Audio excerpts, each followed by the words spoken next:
Good evening, everyone. Welcome to this discussion on what is the Middle East, featuring Professor Marc Lynch. I am Mohamed Reza Kalantari and honored to host this conversation on behalf of Center for Islamic and West Asian Studies, CIVAS, at Royal Holloway University. And just a bit of introduction to CIVAS. It's a center committed to fostering rigorous interdisciplinary research on the Middle East and broader West Asian politics. We focus on advancing critical discussions about global power dynamics, regional transformation, and the evolving role of political ideologies. And it is really interesting to host such a interesting book, which I just finished, I think yesterday, reading it. And in fact, the very name of our center reflects a very similar debate, at least the starting point of this Cambridge element, the one we are about to explore today with Professor Lynch. We were first establishing CIVAS a long time ago. I think it was 2016. I was a fresh PhD graduate at the time, and one of the first discussion we had was how we are going to name the center, which is going to deal with Islamic studies, political Islam, and the Middle East. And I remember it was a senior colleague of mine from history department who just came up with this idea of let's call it West Asia because it's much geographically more appropriate sort of name than sort of colonial connotation which is embedded in the term Middle East. So I'm doubly excited for this conversation. But for our viewers, our guest today, Professor Marc Lynch, is one of the most influential scholars in the Middle Eastern politics, and I'm saying that from my first-hand experience. You should be in a room, in a workshop with him to understand what I mean when I say that he is one of the greatest ones. Professor of Political Science at George Washington University, and obviously the director of the Project on Middle East Political Science, or PERMIPS. His work has significantly influenced both academic and policy discussions on the region, particularly in the areas of political movements, US foreign policy, and Arab Spring.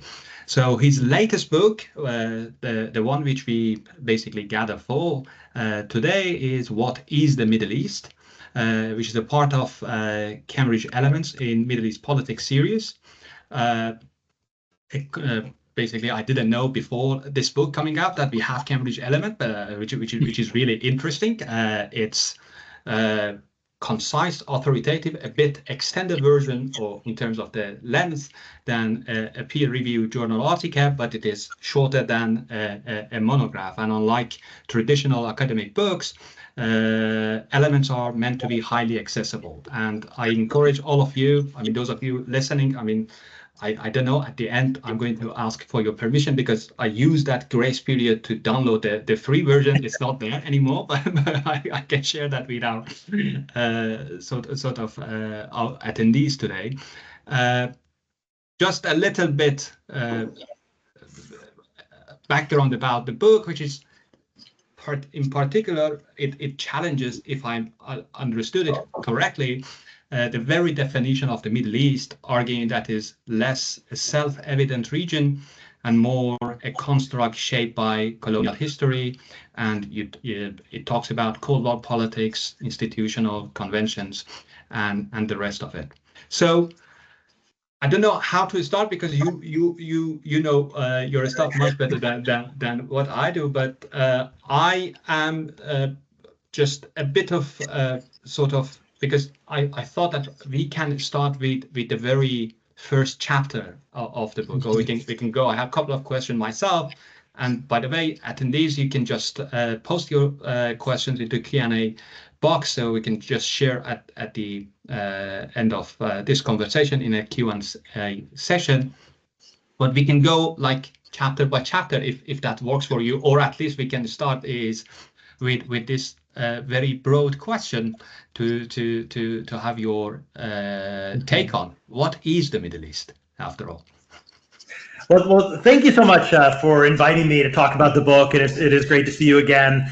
It is interesting that you have the Center for Islamic and West Asian Studies as the title, because it fits very much within the spirit of kind of thinking about what are we talking about when we talk about the Middle East. As you know from later in the book, I think at the end, I'm not as convinced that West Asia actually solves our problem, because it's just once again, describing a set of countries in relation to another region. So it substantively, it's not necessarily better than Middle East, although perhaps without the colonial connotations. But I mean, the big thing that brought me to the book as a whole was this notion that we all think we know what the Middle East is, right? I mean, I direct a project on Middle East political science. I direct the Center for Middle East Studies at George Washington University. I've been writing about the Middle East for a long time. I had the book come out a couple years ago, The Political Science of the Middle East, right? So, it's like we basically know what we're talking about. And yet there's a whole lot of, I think, unexamined assumptions that go into that. And some of those, I think, are not harmful, and others of them are. And, just to, flash forward to the conclusion, I mean, really where I end up is that, how you define the region should be based on what questions you're asking, and then what is the appropriate set of countries or areas to talk about to answer the question that you want to ask. But I think that if you just asked a whole bunch of people, what is the Middle East, most of them would probably converge on the same set of countries. They probably talk about the Arab countries, and they would include Turkey, Iran, and Israel. And there's obviously then a whole bunch of politics to go into that, because if you ask a lot of people in the Arab world, is Israel part of the region? They're going to say no. If you ask them, do you consider Iran to be part of the region? A lot of them are going to say no. And then, so how do you weigh that, kind of self-definitions versus this conventional wisdom in how we not just think, but also how we organize knowledge? I don't know, what stage the students and people in this group in this session, like where they are in their work, but there's a real, I think, tunnel vision effect that we get in academia, where once you start studying a region, there's so much that goes into that: language training, field research, mastering the literature, that in a sense you almost end up often getting cut off from other regions, and you simply don't read them. You don't have time, and then you start thinking comparatively only in relation to other countries. So when we're studying the Arab Spring, we're only looking at other Arab countries, and we don't ask about whether those are the same kinds of protest dynamics that we see in Africa or Central Europe, Central Asia, or Latin America. Or if we're looking at the rentier state and oil wealth, we look at the Gulf states, but we don't look at Nigeria and Venezuela and Russia and the United States. And why is that? What do we gain and what do we lose by thinking about the world in that way? And there's an anecdote that I use in the first chapter of the book, which is where actually in many ways the origin of this project came from. And I was speaking to a very good friend of mine, and now the co-director of the program in African social research, where we were talking about the Arab Spring early on, and he was like, I just don't understand you people, because you keep talking about Tunisia as the beginning of this wave of Arab protests, and I suppose that it is, but from where I sit, he's an Africanist, he said from where I sit, Tunisia is at the tail end of a decade of African protest movements. So it just, maybe it's obvious, but actually it wasn't obvious, because I was vaguely aware that those protests in Africa were happening, but I didn't have time or really the interest in studying them. And I realized that was actually harming my ability to understand what was happening in the Middle East, because I was only looking at Middle Eastern cases. So in a sense, the purpose of the book is both to, explore the concept of the Middle East. Where did it come from? What do we mean by it? How do we consider the kind of the outside, definitions opposed from the outside versus self-understandings from the inside? But then also to think about the effects on the production of knowledge, of organizing what we do in that way. And I want to be really, really clear. I am not saying that we should just dissolve all knowledge into kind of universal social sciences, right? I believe deeply in area expertise, language, field research, history, culture. Those things are absolutely essential for doing good scholarship, in my view. But at the same time, I don't want that to become the sort of thing where the rest of the world kind of stops existing, and you're only able to compare or think about things happening in the Middle East. So I'm happy to talk about any dimension, and we can go the way you suggested, chapter by chapter. We can just talk thematically. Really, however you want to do this is fine with me. I mean, yeah. I mean, we can go.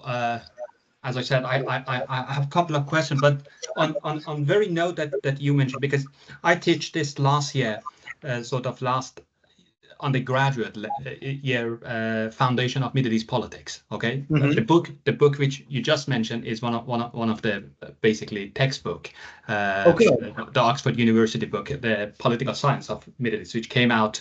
For those of you who are interested, I think it came out 2 years ago. That's right.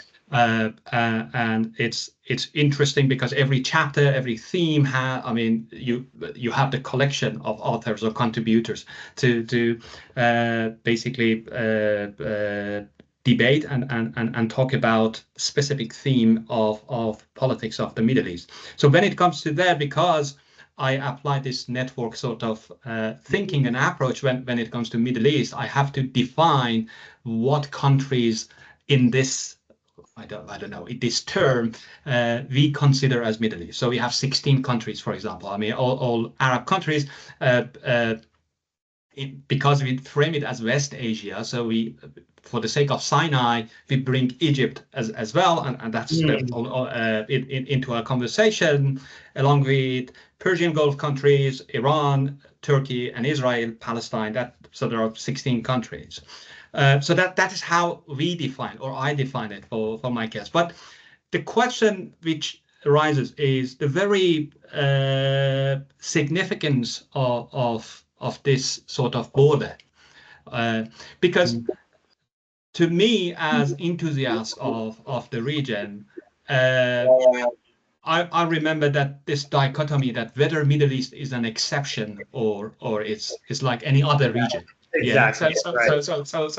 And this is one of the long-lasting debates about within Middle Eastern studies, that okay, are we talking about something unique because it is cradle of, I don't know, Abrahamic religions, oil, gas, energy, that sort of stuff, or as I think at some point even Edward Said, I think, engages with this question of exceptionality of the region. It's like any other region. It's like Latin America. It's like I don't know, Sahel or so. So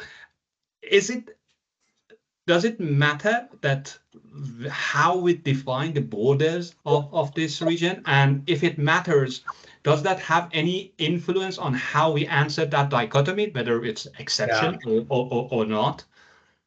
I think it does matter, and I like the way you frame the question. And I think that, this is something which, depending on how you read Edward Said, you could read it in either direction. But, the idea that the Middle East is somehow exceptional, that it's somehow different from other regions, it kind of smuggles in a set of assumptions. But if the Middle East as a region hasn't existed in that sense for more than a century, how could you be referring to 2,000-year-old developments as somehow, then being the master key to explaining things that are happening across, more than 20 countries if you include the North African countries?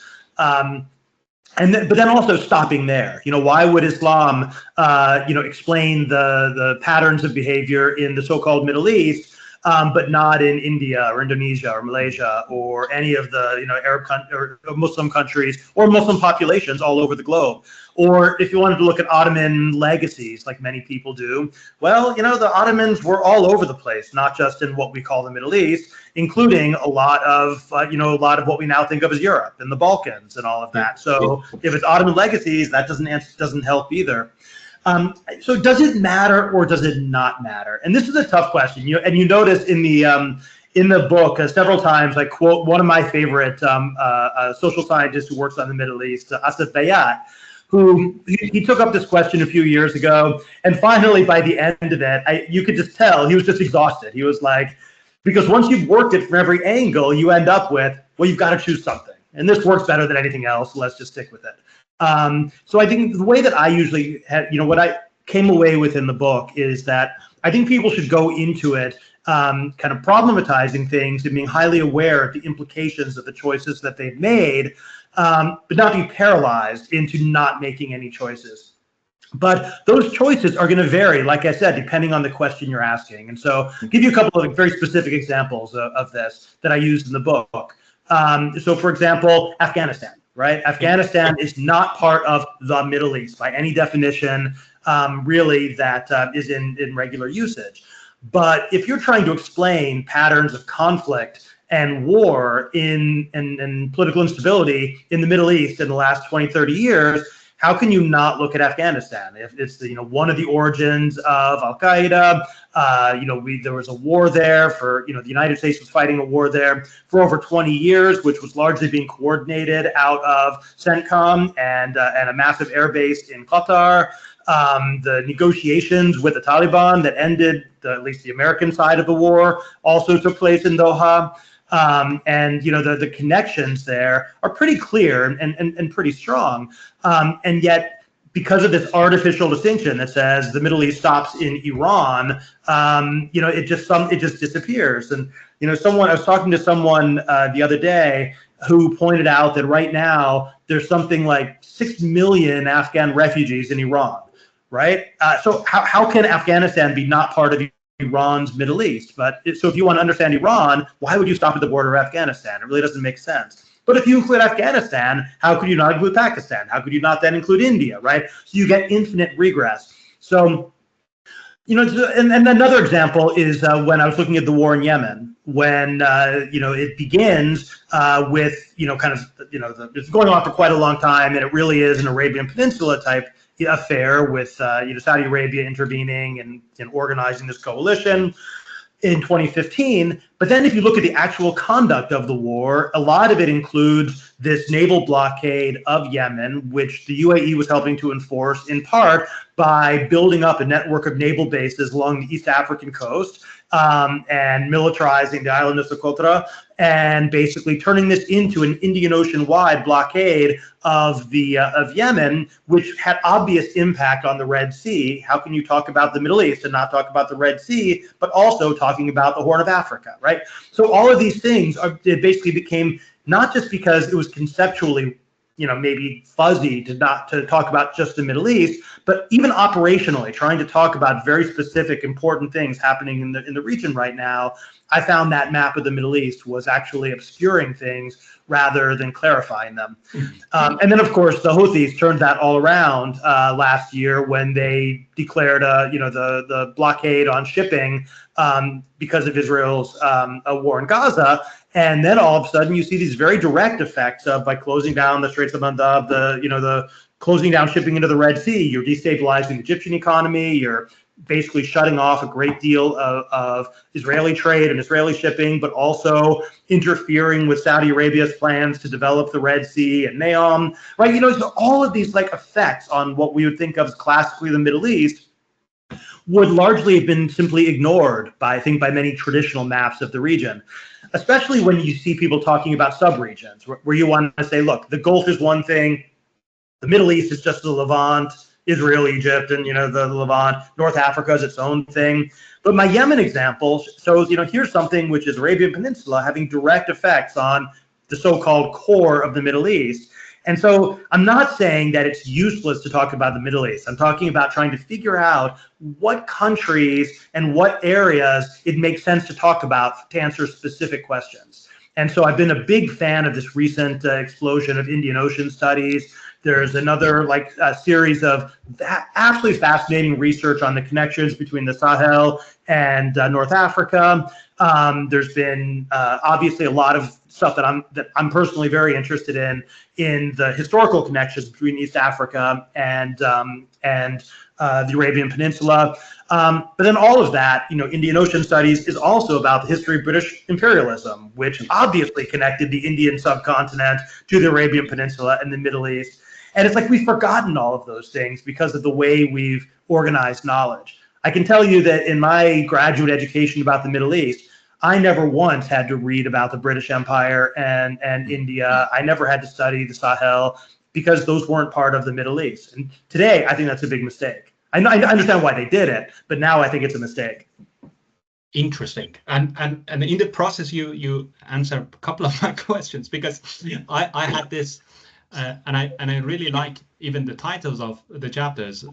You have the second chapter as outside in, and then inside out, which reminded me of, I mean, initially on this Walt Disney animation Inside Out to showcase. But you were talking about this different region, Arabian Peninsula, for example, which I think taps into the argument which you raise in your third chapter. Right, the Inside Out chapter, Inside Out chapter. So can you just elaborate on, are we witnessing a sort of a fragmentation of the region into these sub-regional blocks rather than a coherent Middle East identity, which never, I mean, although many aspire to achieve that, but again, I remember, and Hinnebusch talks about this as well, the regionalism, and that's again one of those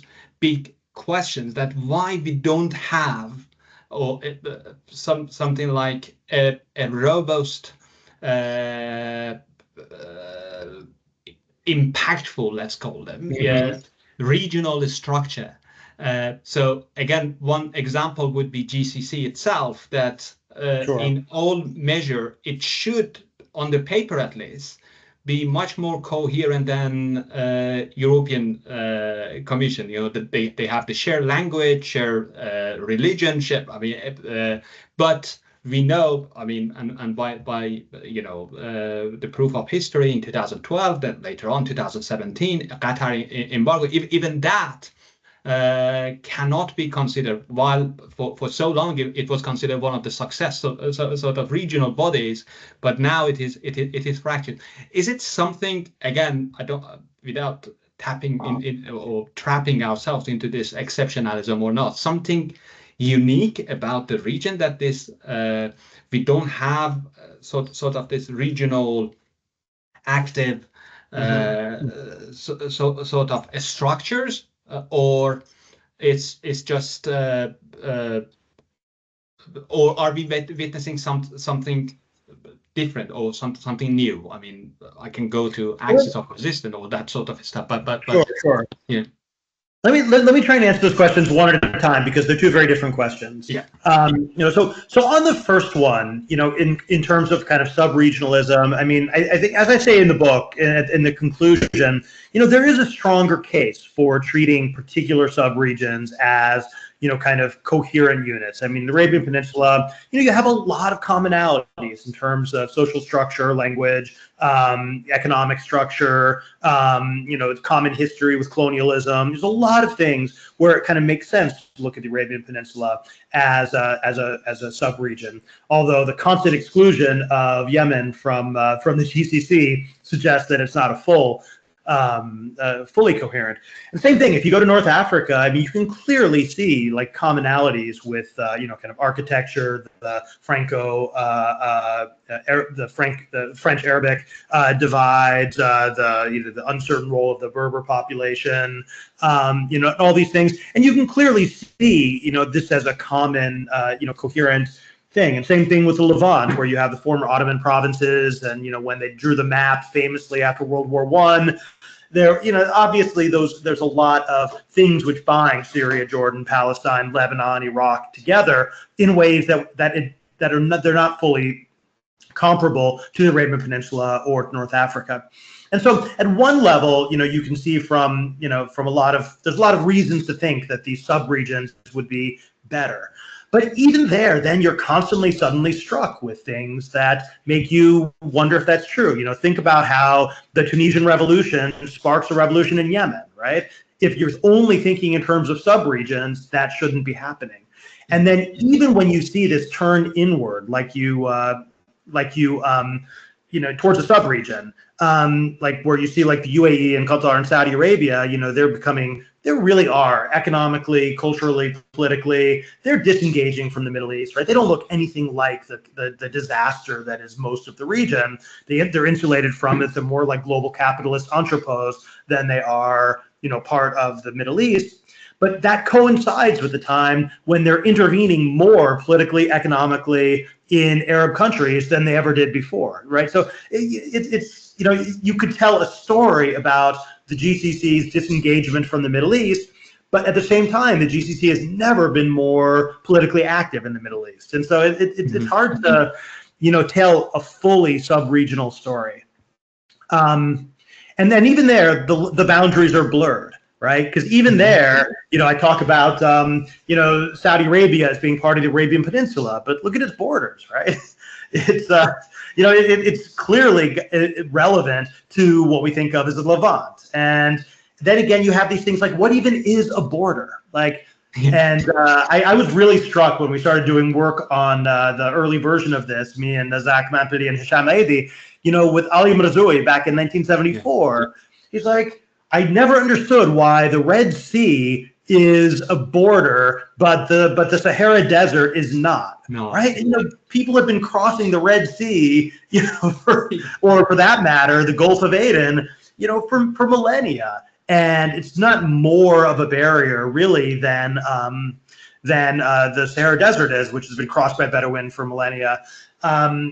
I came away from that very convinced that racism plays a very strong role in it. Just, you know, kind of anti-Black racism plays a big role in why the Arabian Peninsula is seen as different from Africa, why North Africa is separated from sub-Saharan Africa.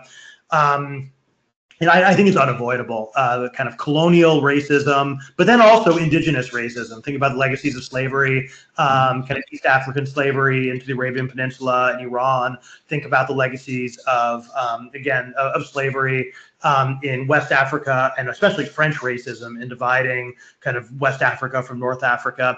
So I really think that was extremely important. And I think that often when we're studying regions, you know, not everyone is as explicit as Sam Huntington and, you know, kind of, you know, ascribing these like racial stereotypes to entire continents.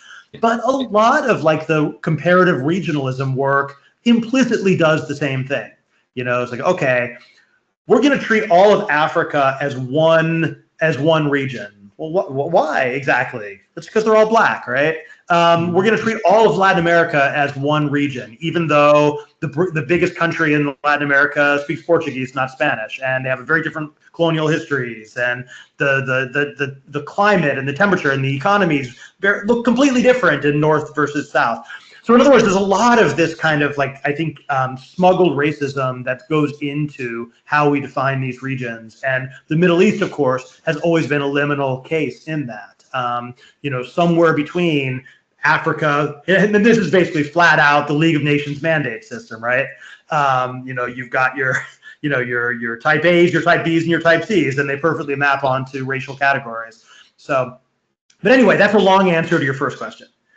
Okay. Your second question about regional institutions is a bit different, and there, I think that it is worthwhile, you know, at the same time as we question regions, I think it is okay to look at things that are specific to particular regions for explaining particular outcomes.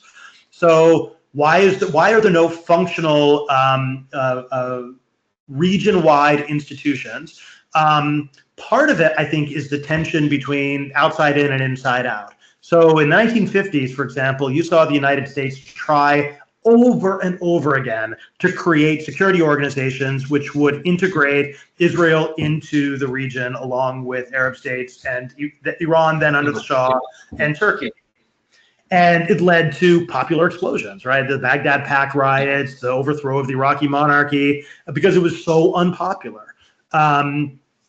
The original construction of the Arab League was done by post-colonial states, which were extremely insecure in their sovereignty. So they made the fetishization of sovereignty the core governing principle of the Arab League.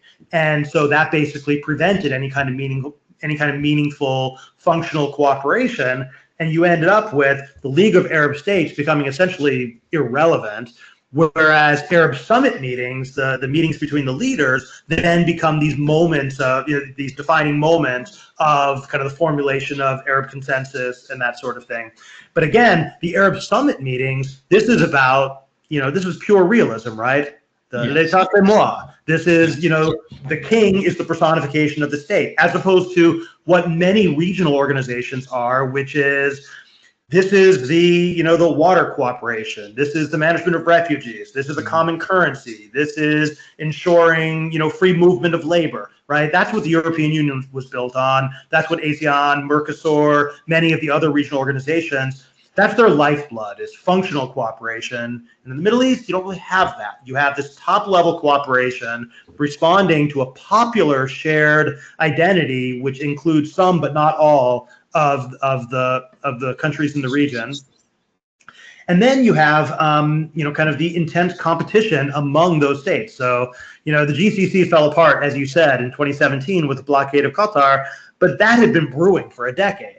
Right, those rivalries between Qatar and the UAE, between Qatar and Saudi Arabia, those have been happening for, have been complicating Gulf cooperation for a long time.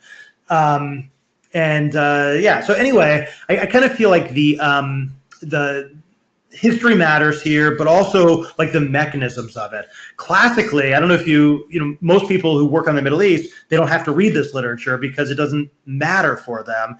But the literature on European integration was all about the so-called the Kantian triad, right?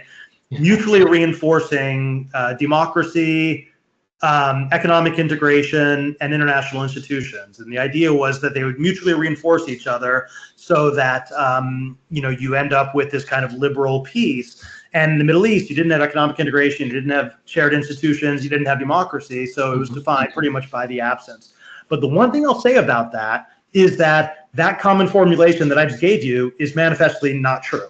I mean, it's clearly wrong. I mean, no, there's no democracy, that's true. And there's no international institutions, that's true. But there was a lot of economic integration in the 1950s and 1960s. Labor migration from Jordan and Palestine, from the Northern Africa, from Egypt into the Gulf was one of the largest scale kind of economic migration patterns and remittance patterns anywhere in the world. It's just that the countries involved, and again, if you look in the 50s and 60s, it's not just Egyptians coming and building skyscrapers. They're running the education ministry. They're founding the newspapers and the media organizations. They're advisors to, these are like sophisticated people and educated people bringing Egyptian ideas about politics and Islam and North African ideas about politics and Islam into the Arabian Peninsula. There was real integration happening at the popular level. But then I think that then kind of gets shut down when it starts posing a political threat. And the key moment there is actually quite late. It's really 1990 when you get the Iraqi invasion of Kuwait. A whole bunch of migrant workers, especially Palestinians, take the Iraqi side, and then they all get kicked out. People forget, I mean, you know this obviously, but a lot of people forget that the Saudis expelled like 300,000 Yemeni workers in like a month, just like rounded them up and deported them. And that had devastating effects on Yemen. But more broadly at the regional level, that was like a sharp, that was an end to the whole kind of underlying, I would say, political economy of Arab integration. But it was a political decision, and that's kind of interesting that usually gets written out of the story of Middle Eastern regionalism. Fascinating stuff, and you basically reminded me of many lived experience. 1990, of course, the Iraqi invasion of Kuwait, and its aftermath. So. One of the questions which comes to my mind, and I just wanted to share that with you, is about, okay, now that we are talking about what the region is or what it is not, and then inside out, outside, when it comes to studying this region. Right.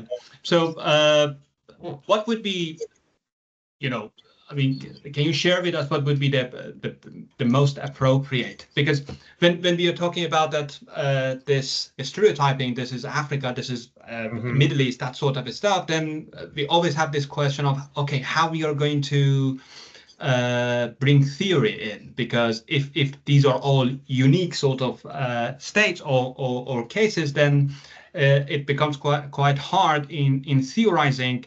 And again, one of the very first books which I read and become interested in Middle East studies and doing my PhD is Fred Halliday's, like, kind of 2005 book, and he talks about this in very first chapter about the role of theory and international relation and the Middle East. Again, I know that I'm asking two questions here, so I'm sorry. So one, and I know that we have a couple of our PhD students here, and one of them specifically is working on this as well. So I'm not necessarily asking about theorizing, but the main question I'm trying to formulate in the best way possible is this dichotomy which we always come across about nationalism and Islamism, okay, as a way of understanding in international relational politics of the Middle East in 20th century. So Arab nationalism aimed for sort of secular linguistic unity, while Islamism sought religious governance, that sort of stuff. So do you think this framework is still analytically useful, or has it been overtaken by more localized or and pragmatic political realities? So is because still we have books written about Middle East and Middle East politics which are thematically divided by this theme that, okay, so we are dealing with two groups, Islamist and nationalist. And let's go to Egypt to tell you the story of what happened in 1952, or let's go to Iraq in 1958, or, you know, the rise of Muslim Brotherhood, so on and so forth. And sometimes they even frame 1979 revolution in Iran as this, within this dichotomy, nationalist, Islamist. Do you think is it still valid as a way of understanding and studying Middle East?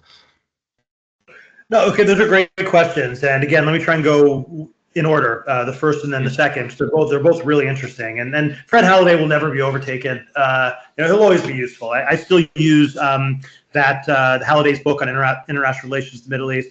It's still the first book that I had the students in my graduate seminar on the IR of the Middle East read, because obviously it's dated, but I think the way he frames like how to think about these things is incredibly relevant. The different approaches and the rest of it, yeah. Exactly.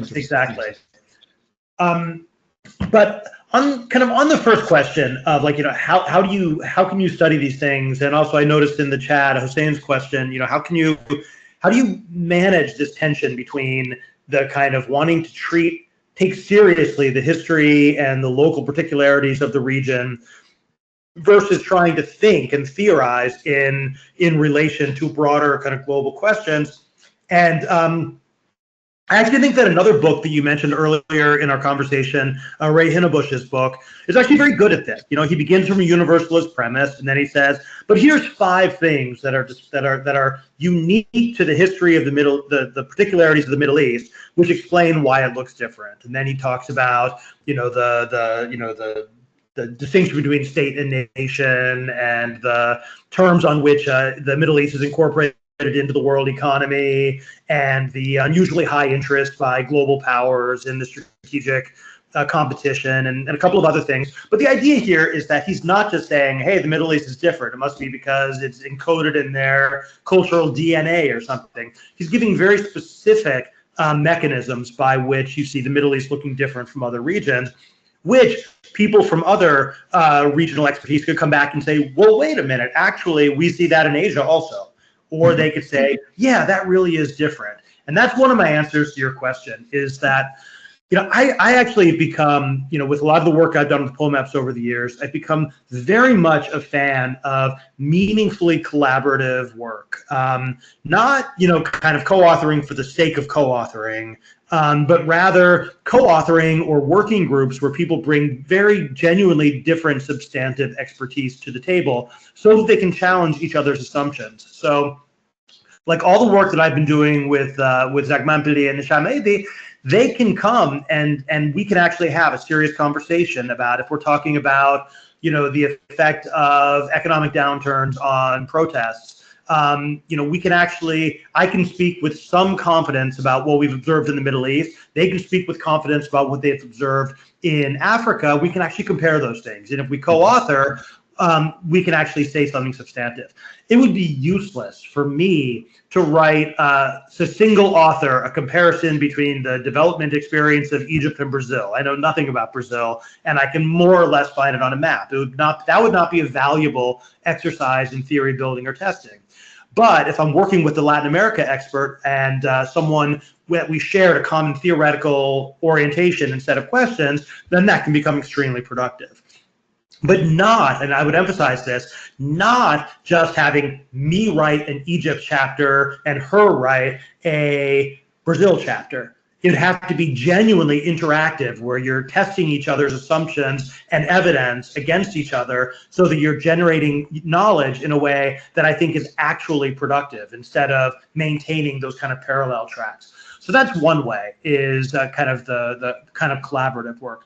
I think the second thing that I recommend in the book, and I take very seriously, is this notion of adapting your set of cases to the question that you're being asked. And here, this actually relates to your nationalism versus Islamism question, although I want to answer that one directly. But it's the same sort of thing. It's like, if you want to make generalizations about Muslims and democracy, you can't just look at the Middle East.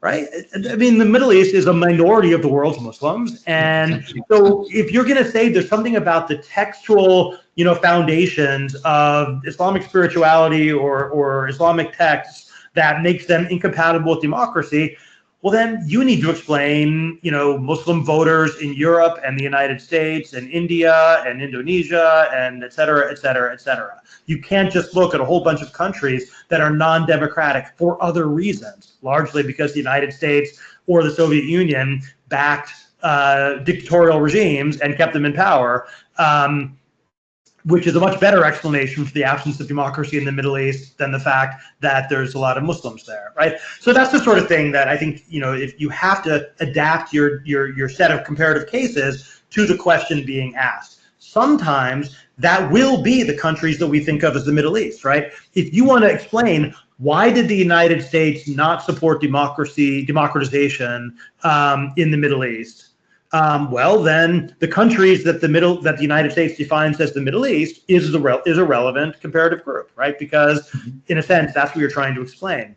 But if you're trying to explain something different, like does oil wealth inhibit democratization, then you actually have to look at all the states in the world that have oil wealth, instead of just looking at the Middle Eastern versions of it. Yeah.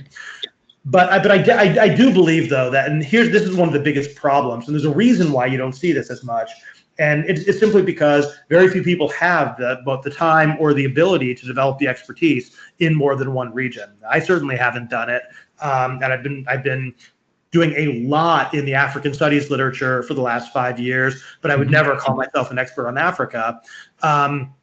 It's more that I've been able to immerse myself in networks of Africanist scholars with whom I can have sustained dialogue and discussion. But really, and I think that's kind of the best you could do. I would still say to the graduate students in the room that what you want to do is really develop your local expertise before you venture out into the broader kind of transregional and cross-regional comparative universe. You really got to know your own cases first. But then I also think that it's important to frame theoretical questions in terms of these bigger, non-regionally specific theoretical questions. And I think that we, as a field, tend to be so hyper-specific and in dialogue only with each other that we miss a lot of that, things that are, interesting to us are maybe not interesting to people outside the Middle East because there's already a huge literature on that. They feel like they've already answered those questions. Or things that seem commonsensical to us are like, wow, to people outside the region because they've never thought about it that way. And so I've just been all about with this book, trying to promote kind of engagement between people who do the Middle East and kind of the broader universe of political scientists, historians, sociologists, etc. Then on your question of nationalism versus Islamism, and this is fascinating, right? Because at one level, you're actually asking about three things, not two. You're asking about kind of state nationalism. You're talking about Almeida, kind of Arab nationalism, and then you're talking about Islamism. And nationalism at the state level is clearly something, an artifact of the post-colonial state. And but there's long histories of this that are in many ways compatible with discussions of Arab nationalism. It's almost like the superstructure, right? And I think a lot of people, again, this is my bias in this, but I think a lot of people just assume that the Arab countries in the Middle East don't have national identities because they're recent creations. And my take on this is, like, most states are recent creations, and the idea that just because something is a constructed nation doesn't make it not real. Places like Syria, Egypt, Iraq, Jordan, you've got 100 years now of national education, national military service, national symbols, national currency, and I think that you see, like, a country like Syria, this is revealed during the war. There's obviously very intense and important regional, city level, tribe level, religious level diversity, but that doesn't mean there isn't a Syrian nationalism. And you can see that coming together now in some of these national dialogue conferences that are being held. So I think that people tend to underestimate the importance of state-level nationalism in the Middle East. I think it's a real thing. Doesn't mean that it always wins, but I think it's a real thing. The Arab nationalism versus Islamism is a great way of getting at the questions in this book about how you define the Middle East, right? Because if you're doing Arab nationalism, then that gives you an obvious boundary, right? It's the boundary of people whose mother tongue is Arabic. That's how they define the Arab League, and it kind of makes perfect sense in terms of the imaginary. I always like to, if I'm being obnoxious about it, I might say, you had Lebanese traders going into Senegal and, in Mexico for hundreds of years. So don't they get to be Arab and part of the Arab nation? But, I'll leave that aside. Or for that matter, the hundreds of thousands, if not millions, of North Africans living in Europe, are they part of Arab nationalism or not? I mean, those are big kind of questions of identity. But I think when we're talking about Arab nationalism, we're really talking about the politics of the region as defined by its Arabness. And there, kind of the big tensions are, on the one hand, should you have unification among these Arab states? And that was the big debate of the 1950s and 1960s. Or should you instead have cooperation among Arab states around a shared Arab agenda, which has been the way it's largely been defined since the 1960s. And then that's where the question of Palestine comes in, into the sharpest focus is, this question of, should there be a collective Arab position about Palestine? Should all Arabs care about Palestine? Do all Arabs care about Palestine? And if they do, what does that mean? How does that translate into policy? So there, I think that there you've got the question of unification, you've got the question of cooperation, and then you've got the question of exclusion. Politics of Arab nationalism is at some level aimed in a kind of an anti-colonial direction, right? It's aimed at trying to have an Arab nation which is at some level independent of colonial powers, and at that they've been spectacular failures. Since every Arab government is basically completely dependent upon the United States for survival, they've done a pretty bad job in anti-colonialism. So then they're left with the other politics of exclusion, which is Israel, Turkey, and Iran. And there, obviously, these are like three of the hottest button issues in all of Arab politics. So I would not say that. So I would say that the push for Arab unification is long past. Questions of Arab cooperation, I think, are alive, but there's so much more conflict than cooperation that it's almost defined by the limit. Yeah. But the intensity of the arguments about whether Iran is legitimately part of the region, whether Israel is legitimately part of the region, it tells me that the politics of Arab, exclusion and inclusion are still very much alive. To me, these are some of the biggest questions in Arab politics today, which extends, by the way, to like the Berber community, the Sahel, and all these other things. And then when you get to Islamism, then it's like, okay, well, which Islamism, right? You mentioned the axis of resistance before. Do we really want to define Shia as, in some sense, an exclusive group, which is somehow, organically tied to Iran? Or do we want to see Shia as part of a broader Arab fabric?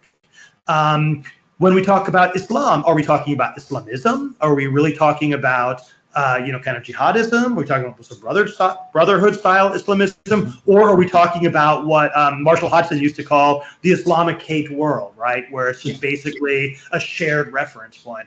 So I think these questions are all there, but I do think that they push you into very different research directions.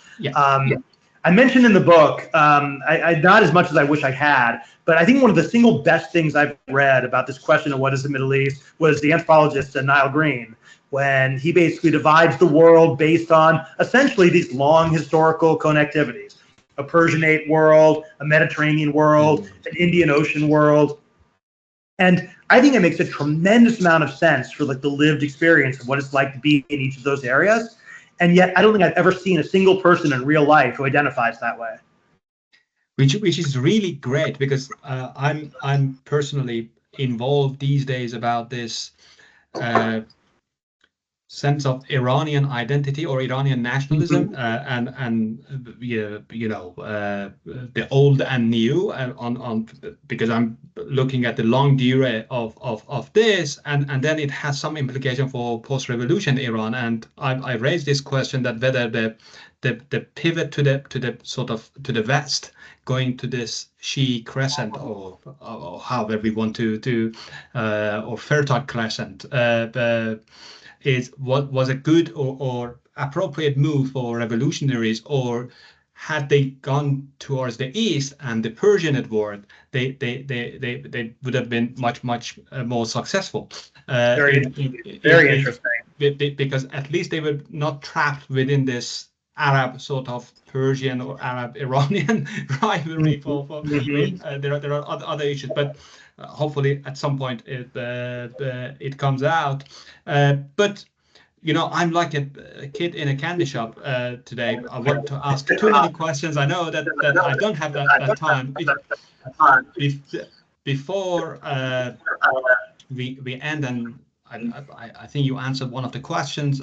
We have another question, but I just have one more question, which is by itself is quite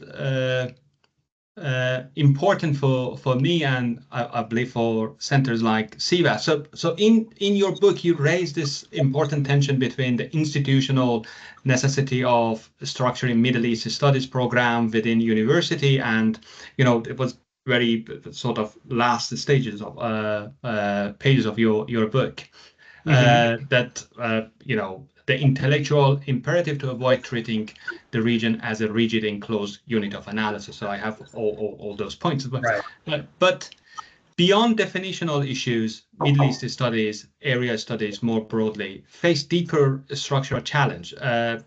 One of them would be lack of funding or declining interest among applicants who do not see clear career pathways, and the perception that the area studies is not as serious as more established disciplines like international relation or political science.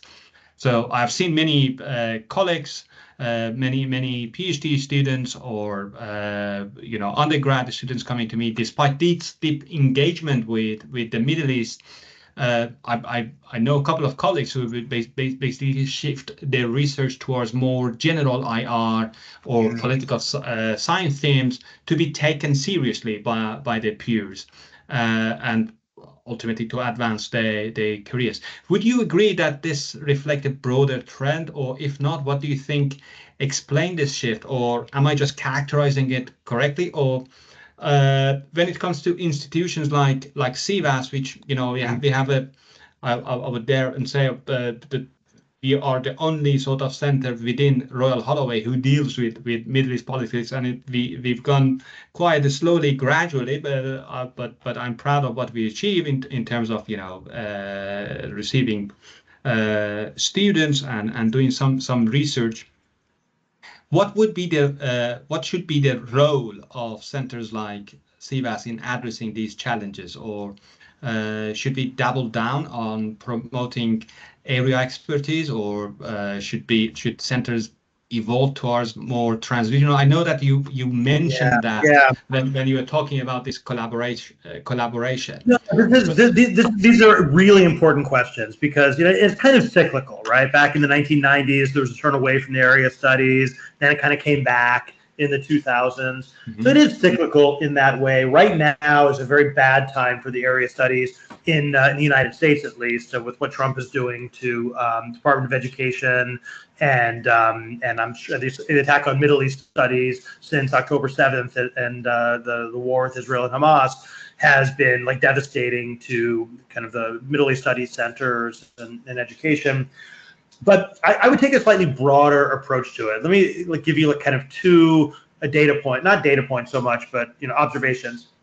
One is that a few years ago, I can't remember exactly when. I think I cited I hope I remember to cite it in the book. I forget, but this research team on kind of the impact of political science, it was actually, they were trying to prove the irrelevance of political science.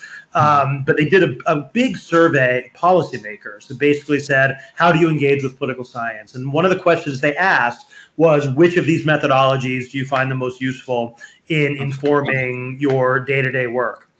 And predictably, like rational choice game theory was like 0. But the number one, the top methodology that actual policymakers found useful was area studies, which makes sense if you think about it, right? These are people who really know. If I'm at the State Department or at the Foreign Office and I have to figure out what to do in Syria, I don't want to talk to someone who did a study of 27 civil wars. I want to talk to someone who knows what's happening in Syria. Exactly. And so in a sense, I would say no, that's never going to go away as long as there's a need for policymakers, business, consultancies, all these things to really understand the regions. There's going to be jobs there. There's going to be a demand for serious area studies knowledge. That might be not necessarily the intellectual case you want for it, but you're asking about like funding and career paths. And I think that, again, everything comes and goes. Right now, the Trump administration is basically firing the entire federal government. That's unusual. That's exceptional. But most of the time, there's going to be a need for this sort of thing. So that's one thing. A second thing is just in terms of like how to think about the relationship between area studies and the rest is I often come back to one of the only presidential addresses to the ISA that I've ever actually read by Amitav Acharya. 16, he's making the case for global IR. But he basically said, and I quote him in the book. He basically says that area studies should be the foundation of the political science, not the ugly stepchild. That this is a very basic. That it should be treated as the core of it. Solid area studies are the foundation on which you can build these bigger general theories. So even when he's pushing for global IR, he's not saying move away from area expertise. What he's saying is have area expertise, but then build up to a more global discipline. And that's kind of where I am, very much so, both for global IR and for political science as a whole, is that I don't see them as rivals. I don't see general theory in a rivalry with area studies. What I see is that general political science becomes impoverished and irrelevant when it's not informed by really solid area studies expertise. But area studies expertise can get very kind of irrelevant and marginal if it doesn't engage with the big questions of the discipline. That's really what this book is trying to push people towards, is trying to find that middle ground of retaining area expertise without reifying the area. Great. Thank you very much, Mark. I think I learned a lot. I know that our attendees and those who are watching us live are also learning a lot, and it was a great pleasure having this conversation with you, as I said, after all these years, and with your permission, I don't know if that's okay, I'm happy to send a copy of the PDF to at least those who. I'm also happy to. I on my blog I made it clear that, and with the permission of Cambridge, they want wide distribution. So you're free to circulate the PDF as far as you want. I don't know why they don't just leave it open access all the time, but yeah, no, you have absolute permission to send the PDF to anyone you want to. I was lucky because I'm subscribed to your Substack, so I received that you have this time frame to go and download it. But it was a great pleasure meeting you. Hopefully, inshallah, as we would say, next time we would have you in London on our campus That would be lovely. to talk about your upcoming book, which I remember the very workshop that I was involved with as well, right, about the order in the Middle East. Thank you very much, Mark, for your time. It was a great pleasure, and happy Ramadan to all those of you who are observing, and wish you all the best, Mark. Thank you. Thank you. Take care.